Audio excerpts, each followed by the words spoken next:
Rollins, and there's Edge. Look at this, glam slam by Edge. Stealing another wrestler's finisher can either be disrespectful or a heartfelt tribute. Either way, it's always cool seeing an iconic finisher used by someone else, which happened early in 2021. The year started off strong with the return of Goldberg. The master of the jackhammer immediately went after the WWE champion, Drew McIntyre. The two exchanged heated words and ultimately agreed to fight each other at the Royal Rumble. Before the match even started, Drew McIntyre took a page out of his opponent's playbook and hit Goldberg with a spear. Don't worry, Goldberg made up for it by hitting McIntyre with several spears of his own. Despite that, it wasn't enough to keep Drew down, and the Scottish Warrior beat Goldberg and retained the WWE Championship. Shortly after WrestleMania 37, Matt Riddle suggested he and Randy Orton form a tag team. Orton was skeptical at first, but eventually warmed up to the idea. Now that he had a new tag team partner, Matt Riddle decided to pay tribute to the Apex Predator. Riddle was wrestling a match against Xavier Woods, but was having some trouble putting Woods away. After Xavier escaped from the Bro Derek, Matt Riddle suddenly struck with an RKO. It did the job, and Matt Riddle had his hand raised. Matt Riddle loved performing the RKO so much, he used the move several times during the Money in the Bank ladder match. He even pounded the mat, just like Randy Orton would. The week after Matt Riddle wrestled Xavier Woods, it was Randy Orton's turn to take on the New Day member.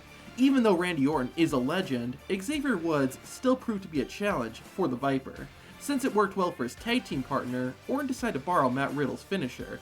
The Apex Predator surprised Xavier Woods with a Bro Derek, which allowed Randy Orton to put his opponent away once and for all. After defeating John Morrison, Damian Priest would help reveal that The Miz had been faking his leg injury. This set up a match between Priest and the A-lister the next week. Before the match started, Sheamus, Damian Priest's SummerSlam opponent, came out to watch. Priest wasn't fazed by the Celtic Warrior's appearance and decided to send a message. To end the match, Damian Priest stole Sheamus' finisher, the Bro Kick, and even mocked the Celtic Warrior by beating his chest. Their match at SummerSlam was phenomenal, but everyone knew this wasn't the end of Edge and Seth Rollins' rivalry. Several weeks after their first match, the Rated R Superstar and the Monday Night Messiah fought again inside Madison Square Garden.